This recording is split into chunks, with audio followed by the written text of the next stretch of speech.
30 in your textbooks. It's called the Grand Mosque of Paris. The Grand Mosque of Paris.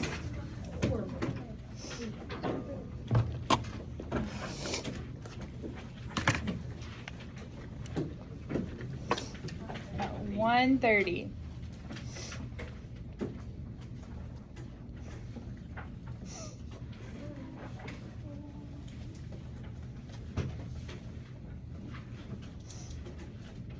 Okay, I can see mostly everyone is there. So last week we talked about two things that are very important to informational text. Does anybody remember what those two things were?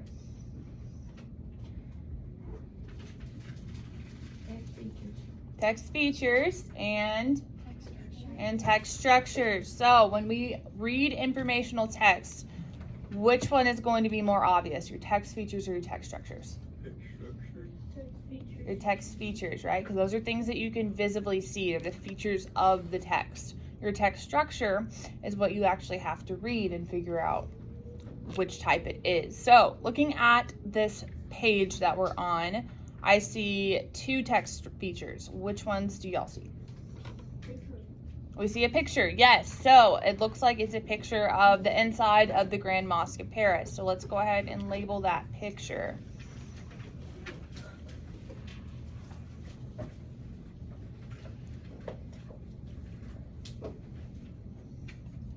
Okay, what else do we see? What was that? Yes, we see a title. We see the Grand Mosque of Paris. So let's make sure we're labeling that as well.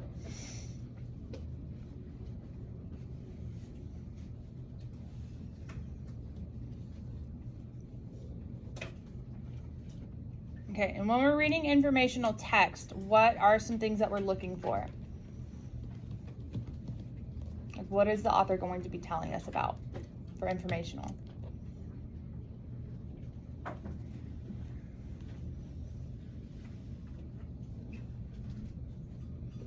If they're informing us on things, what are they doing to inform us? They're giving us what? Yeah, they're giving us facts and details about whatever they're telling us about. Okay, so when we're reading, I want you to look for those facts and details so that you can understand what the text structure is. I'm going to ask y'all what that is when we're done reading. So for the purpose of today, we are going to be using sticks to decide who's going to read what and who's going to help me figure out what the main idea of each paragraph is. So please make sure that you're staying engaged the whole time because you never know when your stick's going to get called, okay? My first reader is going to be Jamie. Can you read the first paragraph for us? After the Nazis conquered France in 1940, the country fell under the control of the Vichy government. Vichy. Okay. This regime supported Hitler's plan to rid the world of Jews and other undesirables. Okay, so what do we know was going on in 1940? World War II. So Hitler came and took over France in 1940. So that's what they're telling us about here. So they weren't really a part of it, but they came in and they took over during this time. Okay, so what do we think paragraph 1 is mainly about? Can you wait till we finish this, please? What do we think it would be about? What happened in that time? Yeah, exactly. What happened during 1940 in France? So make a note off to the side talking about what was going on in this paragraph, what the main idea was, whatever helps you remember what this is about.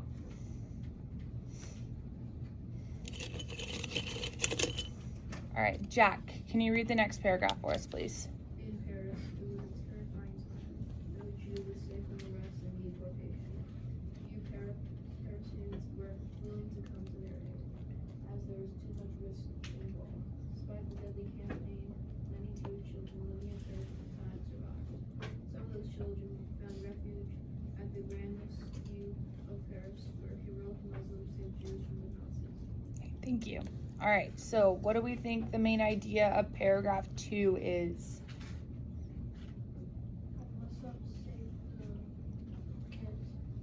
Okay, so We're starting to see that a lot of the Jewish children had survived at that point, and it was because of Muslims. So we can write off to the side something like Jewish children survived because of Muslims, or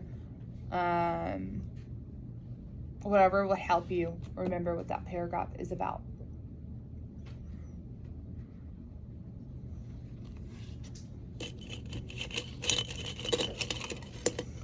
All right, Wyrick, can you please read the next paragraph for us?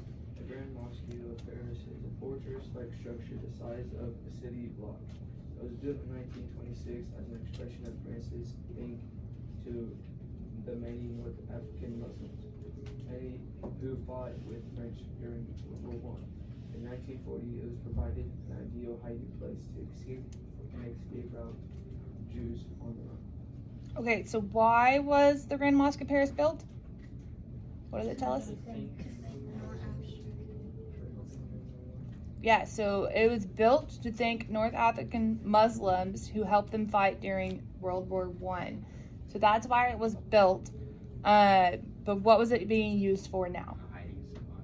Yeah, it was being used for a hiding spot during this time. So a lot of the times in Europe, a church is considered a sacred place, whether it's a Christian church or a Grand Mosque or whatever it is. It's considered a sacred place where you're not supposed to arrest anybody, and law enforcement is not supposed to go inside and do anything like that. So it was the perfect place for them to put the Jewish children, because they weren't going to be able to get taken there because it was considered sacred. They didn't bring those type of things in there. So that's why it was a very important fortress and a good place for them to be hidden at the time. So I'd write something off to the side of the origin of the Grand Mosque, or why it was beneficial to the Jews at the time, or whatever helps you remember what this paragraph is about.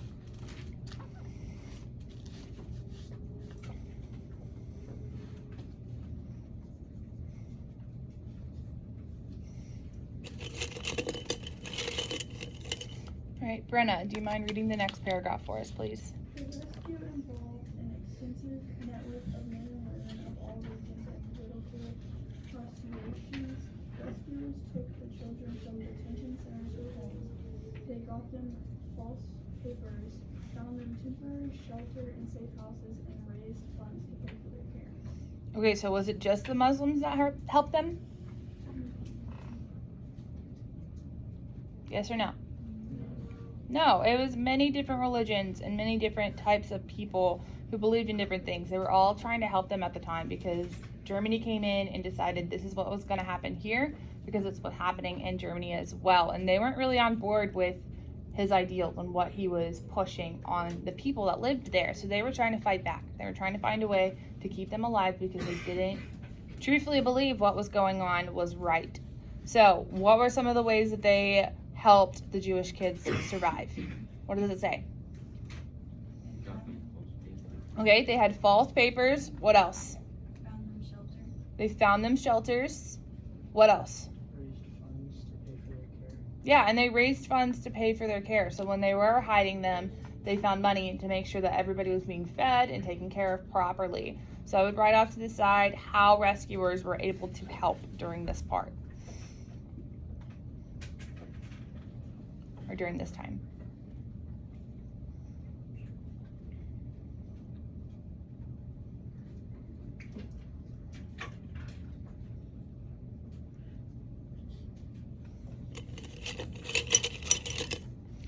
All right, Leighton, do you mind reading the next paragraph, please?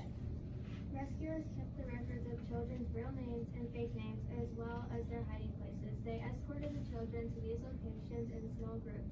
Many who participated were themselves arrested and deported. Okay, so if you chose to help those children who were in need, you could also go to jail or get sent out of the country that you've lived in your whole life, because they did not want them to get help. They wanted them to go back to Germany and go through those concentration camps. I have a question for y'all. Why do you think that they would keep the children's real names and their fake names down as a record? Like, why would that be important? Yes, Symington. So, like, after the war, they could, like, find their family, or, like, something like that. Yeah, exactly. So after the war, they were able to find their families. And if they were some of the unfortunate ones who were not able to survive, if they had paperwork on them that said this name and it didn't really match anything, they could go back to those records that they have and figure out who actually was the person who didn't survive. So those records ended up becoming a very important thing after the war to try to figure out how to get families back together because they were broken at that time. So I would write something off to the side about records being kept, or how rescuers were also in grave danger for just helping them try to survive. That's a big deal too. All right, Emery, can you read the next paragraph, please? The Grand Mosque was the perfect covering, not just a place of worship. It was a community center. Visitors could walk through its doors without attracting a lot of attention. Under these conditions, it was possible for a Jew to pass as a Muslim. Okay, so what were the Jewish allowed to do or able to do when they were at the Grand Mosque of Paris? Yeah, they were able to blend in. They were able to seem like they belonged there, and it made them feel safer in that aspect because there was many people there. It wasn't just the Muslim community that would come in. It was kind of like a place for everybody to enjoy at that point. So they were able to blend in there. So that was another reason why the Grand Mosque was chosen for a place of refuge, essentially. So I would write off to the side that they were able to blend in there. Because blending was a huge deal at that time.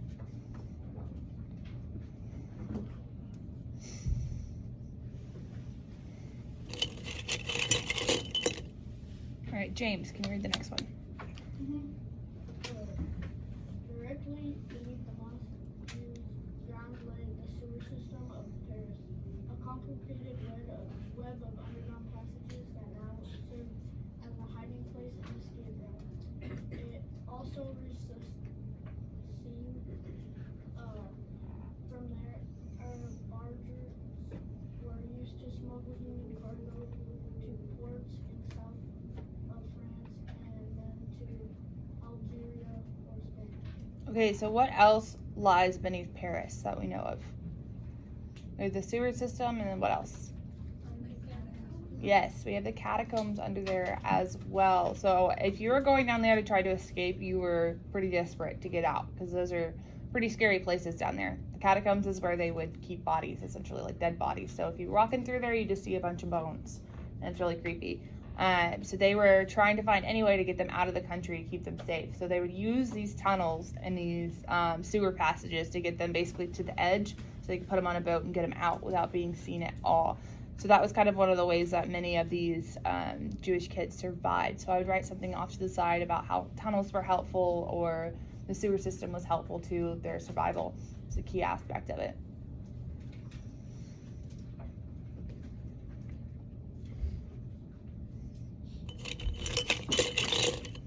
All right, Camilla, can you read the next paragraph, please? Many believe that the soul of the rescue effort was the mosque rector C. Hector Ben-Gahibrit. Ben-Gahibrit wrote out the false birth certificates for Jewish children, claiming they were Muslim. He is thought to have set up an alarm system, warning fugitives to run into the women's section of the prayer room, where men were normally not allowed. Okay, so have we seen any other names mentioned in this article? No. So what does that make, or what does that tell us about Ben-Gahibrit? Yeah, he was super important to the rescue efforts and to the survival of Jewish children at this time. So I would definitely highlight, circle, star his name because he's an important guy. So what was he able to do for the Jewish children? What does it say? Yeah, so he made new birth certificates for them. What else? What else did he do to help them out? Set up an alarm system. Yes, so he somehow put an alarm system in the Grand Mosque, letting them know if Nazis were coming in to come see them, and they found a way to like notify them. I don't know what that way was, but they notified them so that the Jewish children could run into the women's area at that time because women were not a part of the military. They weren't allowed in at that point. So it's just men, and men were not allowed in the women's prayer area. So it would keep them safe and have like an extra layer of security for them at that time. So I would write something down about Ben-Gahibrit and what the prayer room did for them.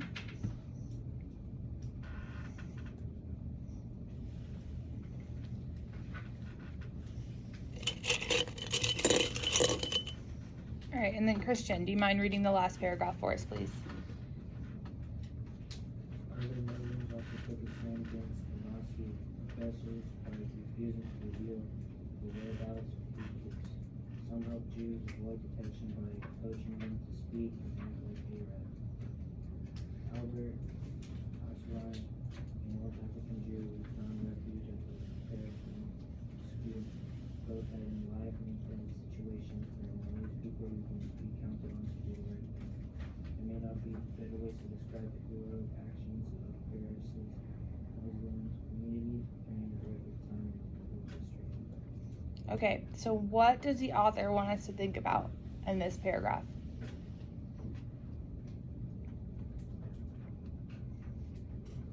That there's always going to be people who help.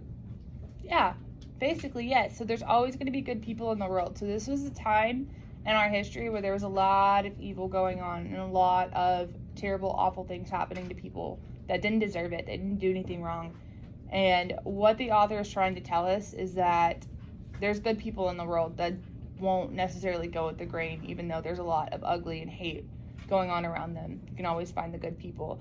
And so for this specific example, we're talking about the safe haven for them in Paris. So with all the hate and evil rushing into Paris, there were still people who wanted the world to be a good place, and they're working hard to make sure that it stayed that way. So I think that's pretty awesome. I don't know if us as a community, if that was happening here, if we would do that as a community and try to save whoever was being persecuted against. And that's something I think about a lot. If this happened in America, this happened to a certain type of person in America, would we be able to go through this and push back and say no and go through these efforts? Like, would we have those heroes here?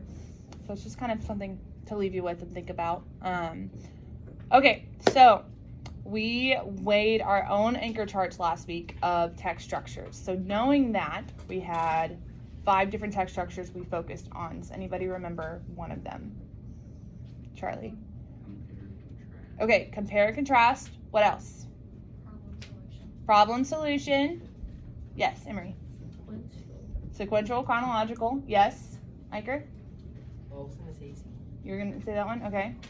What else? Logan? Cause and effect. Great job. One more. Description. Okay, so knowing that we know the 5 text structures, what sequence or what structure does the Grand Mosque of Paris follow?